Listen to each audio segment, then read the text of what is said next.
This is Autumn Calabrese. She is a Beachbody trainer, and she's super popular on social media.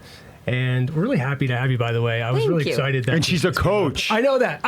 She's a coach. No, that's what I love about it. This is what I'm excited. I'm excited about. Do you notice I didn't say she's an influencer? I said she's a coach. Trying to add value. She is. She's a coach, and that's something that we were discussing before. Just how cool that is that you put coaching first above all else, and then the rest kind of filters down. And that seems to be something that doesn't happen a lot now. Yeah, there's a big difference with the social media being what it is now. Everybody is a fitness expert. Right. So you guys say coach, which is funny. I use trainer only because in the Beachbody world, there's the Beachbody trainers, and then we have the coaches under that help sell the product and help keep people on track and that sort of thing. But I understand what you're saying by I'm a real trainer / coach. I actually dedicate my life to fitness and nutrition and helping people with it. That is something I wanted to ask you though, because I know that there's some people that sign up for that and then they help get the word out and they help sell products. But is calling them a coach, is that a misnomer a little bit? And does it kind of take away from, experts like you or Don that really do the continuing educations and you do all the different certs, and I don't know, I feel like I would be upset. It depends on what you reference as a coach. That's why, like I said, I reference it as I'm a trainer, I'm a certified trainer. That's what I do. I train people. When I think of coach, I think of the person, because again, I'm sort of in the Beachbody world, where I think of the person that they are helping coach them. They're not saying they know the program, but they're there to sort of motivate them and support and check in and make sure they're actually pushing play on their workout and they're actually following their nutrition program. So they are coaching them through the program. When I work with people, these are the things when I say it's individual, where you have to dig into that stuff. Yeah. Because sometimes when it's a weight loss, it's not about whether or not are they lazy, are they doing the workout, are they eating right. It's really you have to get into these deep emotional issues. Triggers, I call it. What are they? Yeah, because that's really what the problem is. It's not that they won't pick broccoli over a ho-ho. It's that food is an emotional crutch in so many ways, and you have to get to it. Well, I find a lot of coaches don't necessarily want to dive into the emotional component. What is that emotional grabber? Why did this happen? Why is someone binging in the evening, or why is someone? It's not always I'll have people reach out to me and say, I can't stop eating late at night. And first off, when I break down their diet, their blood sugar level is completely out of whack, and we fix that most of the time. That fixes it. But other times there's other strains that have been kind of dragging them down that are just, sometimes they're things that you want to fix. Right. But it's out of our scope of work. It's professional. Does that ever happen to you where you're like, wow, this is not that it's too deep, or not that you don't want to try to give it your all to fix, but you say to yourself, wait, maybe this isn't, in my best interest. Maybe they need to go to someone from a psychological standpoint. Oh, yeah. Okay. There's been many over the years where I've said, I'm always here for you and I'm happy to talk, but I am not a licensed therapist. Right. I always joke that a trainer is a trainer and a therapist because you hear all the problems. Yeah. But depending on what the problem is, a lot of times, yes, you always have to say, look, I'm here for you. This is a little bit more than my scope. Yes, you should talk to somebody a little bit more seriously about this. And I would always let them know, I'm here for you too, but I'm not necessarily equipped to solve that problem. Awesome. Don, I have a question though. You just said that a lot of trainers don't tap into that emotional component.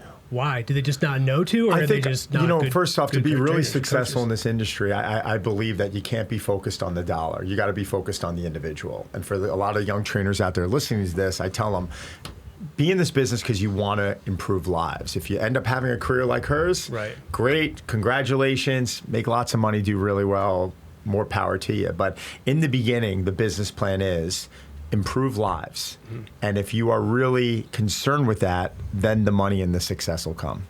And I think some trainers a lot of them will call me up, especially, and they'll see the clientele that I work with, the gyms that I've had open, the brands that I work with, and not to sound egotistical here, but a level of success in the industry. And they're saying, well, how do I get there? I'm like, guys, I'm a 20-year success. I'm a 20. They joke around. One of my consultants I work with, Don, you're a 20-year overnight success, because I worked really hard. Yeah. And there was a lot of failures from the beginning, the inception to now. Yeah. And I like sometimes I like to just expose those failures and say, look at where I screwed up to get these few successes. And a lot of people don't want to hear that today. See, I think they should hear that. I agree. Yeah, exactly. You have to, because so many people think that overnight success. I have people say it to me all the time, and I'm like, yeah, no, that was like 15 years in the making when I was working 14 hours a day. Training people individually and making a name, like for every single person I helped. You know, when I started, like I said, almost 15 years ago, there was no social media. Yeah. Like, there was nothing. You had to hustle. There was like no social media 8-9 years ago. Not even.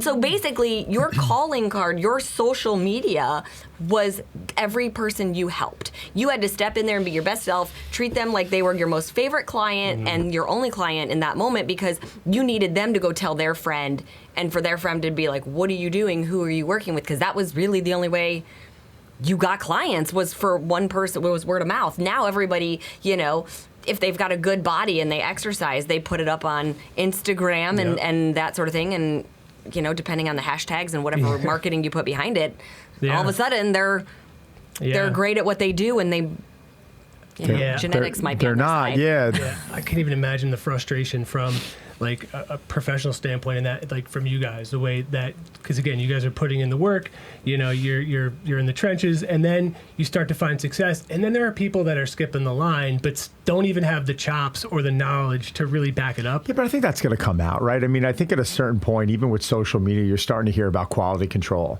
Right. And I'm getting message from people going, well, how do I know who I should be listening to? And you're like, you weren't asking those questions a few years ago. And now suddenly there's influencer and there's trainer coach, call it, you know, and they're two different people. So I'm happy to hear that it's being exposed. I mean, I'm not one to call anyone out. Like, I would never name names. I never name names. Recently, I did though on this episode, because the guy started using, you know, one of my clients, Ryan Reynolds, as a swipe up to get a body like that. And you know, he heard about it. He messaged me. He was really upset. I actually shot him a really nice voice message and was like, listen, you have to hold yourself to a higher standard. Right. You have to understand that there are young kids watching you out there, and you have a responsibility to that individual. But I never said I trained him. I said, no, but you've used a picture, and quickly it was trickery. It's implied. It's implied, and it's trickery. And there's a lot of kids out there going, oh no, he trained so-and-so. Right. And it's not the case. I care less about, I cared more about the trickery. And I think we need, not us, but I think the other influencers, people out there on social media, you got to hold yourself to a higher standard. Right. Yeah. But I think it's false advertising. But I think it comes back to what you said, is that they might be in it for the money and the fame and some sort of like just wanting to be seen or recognized, whereas you'll get there, but it's not if you take your time and maybe start to learn how to be a terrific trainer / coach. Autumn, but Autumn, do you think a lot of coaches out there really want to go through what you went through for? No, everybody just wants the cover of Muscle and Fitness. Yeah, no, they don't do that. And I mean, not with Muscle and Fitness, but I've seen that happen where, like, I've literally been up for. I had it happen with one magazine. I was up for the cover, and did the photo shoot and everything, and they said, okay, you know, we're shooting you, but we're shooting another girl too, and they gave the cover to the other girl. And when my PR person reached out, they said, well, she has like 1.2 million followers and Autumn only has 750,000. And I was yeah. What? Like, what? Painful. Like, that was the decision, was that she had more followers on Instagram. Thank God you didn't pull that shit on me. I wouldn't have talked to you again. I mean, but I also know just by analytics that doesn't necessarily translate to any sales. Well, it doesn't, and that's what I think a lot of people are fooled by, right? They see the high numbers. They don't really know if somebody's buying followers or how. Exactly. I'm going to, ladies, we can't keep using sex, right? Like, how naked can I be all over Instagram? And then you get followers. And by the way, most of their followers are men. So you're not. You're an influencer, but you're not converting that. The men aren't buying lipstick from you or deodorant or whatever you're promoting. Right. So that's, like you said, when people really need to do their research and look at, like, who are they? Why do they have that many followers? What kind of background do they actually have? You know, like, do they really have fitness programs? Have they actually, like, where are the success stories? You know, if you Google, and again, not being conceited, but if you look up the success stories of my workout programs, you're going to see hundreds of thousands of them. Right. You're not going to see 1 or 2 or 5. You're going to see hundreds of thousands. So clearly I have a little bit of experience and knowledge in what I'm doing, but you don't see that, but you just see hot body, high followers. I'm biased because I went through 20 years in the industry, and I believe in exactly what you're saying. It took us a while, a lot of punches in the face, and you had to make a lot of mistakes for all the successes. So yeah, naturally, I would rather see a coach on the cover who looks great, has a great physique on her, opposed to someone else with. I think we're devaluing now. What example are we setting when we're putting someone on the cover that just looks great? Like, great, that's what looks great. If you want to put down what this person does for a workout, great, but also don't mislead the reader and tell them that you can look like that from just doing that workout. Right. No, that makes sense. And I also think the issue is it perpetuates a stigma, right? Like there's a lot of push now where, people, women specifically want equal pay, and that's terrific. But when you have people that are kind of putting out this, when they're not pushing the narrative up, or they're not trying to help elevate that, I think it hurts the whole industry, and it also hurts the women that are making strides. So it's really, we actually turned down people to come on because we've looked at their Instagram and we're just like, no. Yeah, not mentioning names, but we've had people in the tens of millions of followers, and we're like, what? It's just not. Like, they're trying to claim themselves to be a fitness expert. I don't even call myself an expert. I call myself a professional, because I just feel like in the industry, I still know this much. Yeah. And there's people, exactly. that know so much more. I don't even use the word expert, but like they're claiming, well, so-and-so's an expert. And I'm like, well, why? But it's like the thing that they were like labeled experts in, some of them were just like, it was like 15 things. I'm like, how could you be, you're an expert in fitness, you're an expert in, there was I don't want to get too specific because they may give it away, but it was just like, it was ridiculous. Jack of all trades is an expert at nothing. Yeah, exactly. Yeah. So I'm like, that's what I said. I'm like, what would we even talk about? There's nothing to say here. Right. So we just let it go. And we're better off for it. Yeah, definitely, 100%. So is that what kind of bothers you the most about the industry right now? Do you feel like it's where social media, a lot of positives from social media, but where also the misconceptions on where it's taken things? I think so. I think everything got watered down with social media coming out, and like because we don't have DVDs or things like that anymore, and the production cost has technically gone down, right? Anybody with a smartphone or a camera can hire an app person and put out an app, that it's watered down the companies and the brands that are really like have been busting their butt for a long time. And it's not just about busting their butt, but are really putting the science behind it, right? Like, that's what I love about Beachbody is we're not doing gimmicks. Like, we're putting the science behind it. We're checking and retracking. We're staying ahead of the trends, or at least we're trying to, we're ever evolving. But as we evolve, and there's every quote unquote fitness expert out there now has an app. You're competing with all of those people to have them, like, are they getting their information from a great source, or are they getting their information from a very watered down source? Yeah. And there's really nothing you can do about it, because you have to take the high ground. You can't go out there and knock everybody and start name calling and being like, that's a terrible idea. You have to just wait for people to experience it, but in the meantime, you have to hope that they don't get discouraged from it either, right? Like, somebody goes over to an app, they buy the app, and let's say it's not that great, or they don't have great results. It leaves a bad taste in their mouth about, do I go get another app? Mm-hmm. And how many apps am I going to try? And so it waters it down for all of us. Most of the apps aren't, and I'm from the app space. Yeah. I started and sold a digital company back in 2009. 1997. Yeah, not that old. But most of them aren't doing well. Yeah.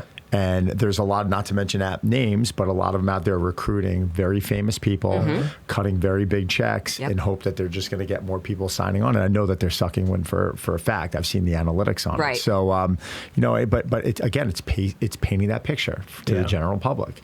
And everyone's seeing so-and-so on the app and just assuming, oh, wow, I might as well follow that program. And it's a lot of BS. So I can go on for that. I get asked, I'm going to tell you this, I get asked a question. It's funny because my company gave me the title as celebrity trainer, which I hate. Oh my God, it makes me cringe. I hate it. I'm like, please don't use that title. And everybody's like, oh, so what celebrities have you trained? And I'm like, yeah, I've trained a few. Like, whatever. Like, it's not. But they are referencing me as the celebrity, which is also odd. And I'm like, how about we just call me a fitness and nutrition expert or professional or whatever it might be. But they're always like, well, what celebrity did you train? Yeah. And it's like, that becomes the big thing. And I'm like, isn't it more important that I train sort of the average person, right? Because let's be honest, like, don't get me wrong, celebrities have to work just as hard, but they can hire the best of the best, and they might have a cook or a chef for them, right? Like, and they're getting paid millions of dollars to look a certain way. Whereas, you know, Betty Sue in Midwest, who doesn't have the job and all of that stuff, she really has to do it. So I'm always like, let's look. Like, don't get me wrong. Like, there's nothing wrong with trainers who train celebrities. They're fantastic and they clearly know their stuff. I hope there's not. No, obviously, you train many of famous people, and it's phenomenal. But I just think people get caught up in that of like, I only want to work with a celebrity trainer. 100%. I know Don shares the same. 100%. She's the same mindset as you. Like I've seen people be like, mention him as a celebrity trainer, and I can see it on his face, like you know, just kind of brushes it off and moves past it because it doesn't define. It doesn't define you. Well, it's also a lot of the publications want to mention that. Yes. You know? And when they ask me, I normally say fitness and wellness professional. I always say something like that, and I'm not, you know, professional. But you know, then they'll just post celebrity trainer. I've gotten to the point now where I've just kind of given You're up. Like, it is what it is. They're going to say it. Or superhero trainer, and it's just, I've seen you throwing the towel on that too. You're like, whatever. I'm like, you know what? I'm done. There's other fights in life that I have to fight. First world problems if they're calling you the superhero trainer. It's clearly you're doing a good job with them. I totally agree with you. I have two more questions about Beachbody if that's cool. Then we'll hop in. We'll get some random questions going. One is that, so how much do you feel pressure to create a new program every so often, and how much would that be, and how much does the app cost? Is it like monthly? Is it yearly? So in terms of the pressure, you know, I'm not the only trainer with Beachbody, so there is, I think 7 or 8 of us right now. So you kind of have to wait for your turn in the rotation a little bit. Okay. So it's I've been blessed that in 7 years I've put out 8 programs. I'm a workaholic. Oh, yeah. So I've been blessed with that, obviously. But the pressure that I feel is more to continue to be original without being gimmicky. That's where the pressure comes in. So it's like, great, I've put out 8 things. Like, okay, how do I make the next thing look different, be different, still be functional, still work, still appeal to the masses, but without doing crazy, cool looking I call moves. It fluffy. Yeah. I call it fluffy. That really don't, like, who cares if you can balance on your knees on a stability ball while doing a shoulder press? I mean, if you have to do that for, I don't know. Like, no, it's nonsense. Yeah, like why? It's complete nonsense. I normally say that the crazier the movements is probably the further away you want to stay from that individual. Yeah. So that's where I feel the pressure is to be original and creative with each new one so that it doesn't look like the past. And then you also asked me, what was the other end of that question? Like, what it costs. Like, because I know that there's a lot of, like, apps range in cost and, like, how you pay for them. So I'm just curious where Beachbody, which I know has been around and doing these workouts for a long time. Yeah. So, like, what is the cost of that? I always tell my boss you should charge more. I'm like, you're not charging enough. So if you buy the year-long membership, it's $100 for the year, $99 for the year. Wow. You can, right? I'm telling you should be charging more. You get the first month free so that you can experience it, right? Like 30-day money-back guarantee to try it. You can buy it then month to month, which is a little bit more expensive. I think like maybe $12 a month or $13 a month. You can do like a 3-month thing, or you can do the year long. Cool. So you have all these different options, but really, you know, it's coming out to somewhere close to $8 to $10 a month. We want to know your opinion on an area in the industry where something or someone is doing good, and someone or something in the industry is also doing bad. So, we'll start with the good. Let's start with the good. I think there's a lot of different good nutritional theories out there, and I do think that we're making a lot of progress, and people are becoming more and more aware of healthy eating, and we're getting more options. I live in LA, so I feel like we're always 10 steps ahead in terms of what we have available. But when I travel is when I always recognize just how bad it really is when, like, you know, iceberg lettuce is the best you can do for a vegetable, and it's like the only one on the menu. You're just like, whoa, this is real life. So I do think we're doing better at getting that message out there. The bad side of that is all these fake crap diets that drive me insane that people bounce around to that really, they don't serve a real health benefit. They serve it's a quick fix, a weight loss, drop it quick, but what are the long-term issues that might come from that? I will hopefully I'll get on my high horse for a split second and hopefully not offend anybody in here. Please. You can offend keto drives me crazy.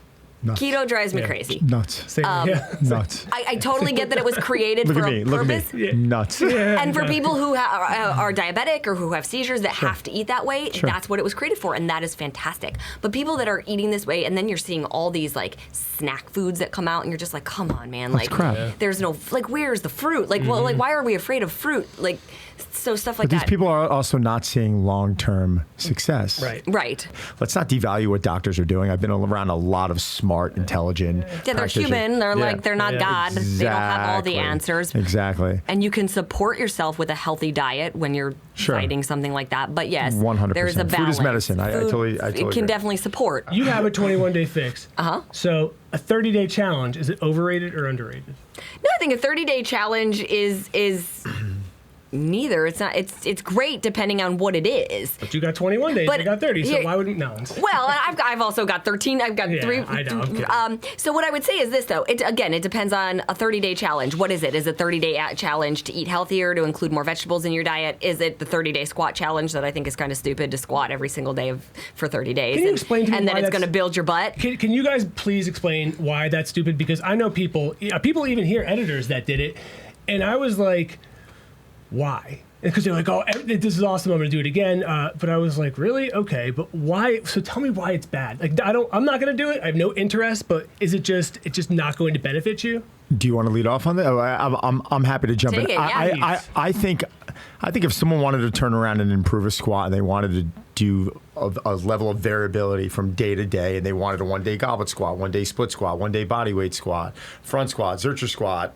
Is that what it is, though, or is it just one back squat? I don't, but that I don't necessarily like, because most of us out there, a lot of people out there, general pop shouldn't be back squatting anyway. I mean, the way that I look at it, with their movement quality and the fact and their hinge and the positioning that they're getting into when they're doing it loaded, it's like you can't do it unloaded. Why are you doing it loaded? So I think to turn around and take a very general challenge like that and just throw it out to the masses, I don't like. It doesn't do anything for me, and I kind of I agree with you where I'm like, I don't necessarily see the value in that. Right. If it's to get in better general shape, then why don't you squat one day? Why don't you do push-ups one day? Why don't you do pull-ups one day? Why don't you do get-ups one day? Why don't you sprint one day? Like, then I'm like, okay, you know what? This is a little bit more GPP, but just to sit there and say this is all I'm going to do, I don't get it really. Well, so the other side of that is what is underrated, and I think what's underrated is consistency. 100%. That's really what's underrated. Is everybody wants to be like, oh, I want it right now. And what's the best program? What's the best? I get it all the time. How can I lose weight the fastest?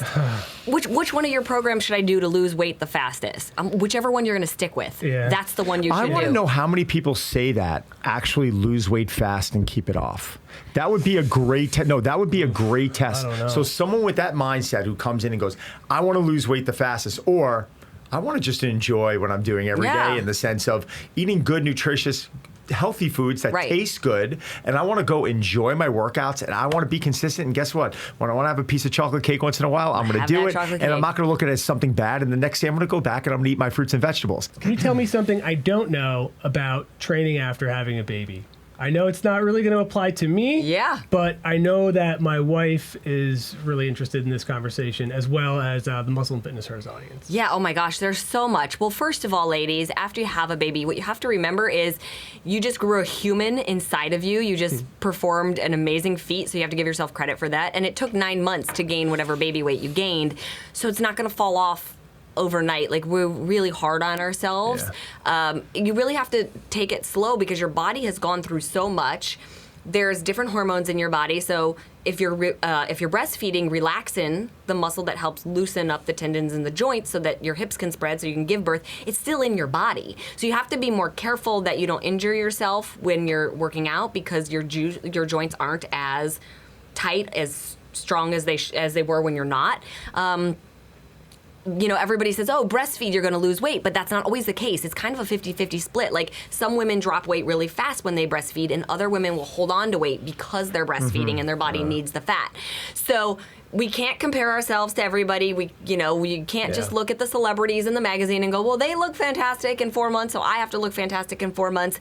You have to just say, everybody moves at their own pace. Not every celebrity looks fantastic after 4 months, and I love the ones that are out there like, hey, this is hard. Yeah. Blake Lively did it. Yeah. She said, what'd she say, 16 months? Yeah. And she was like, this was really hard. Really hard. I love that. I love her for it. She's fantastic.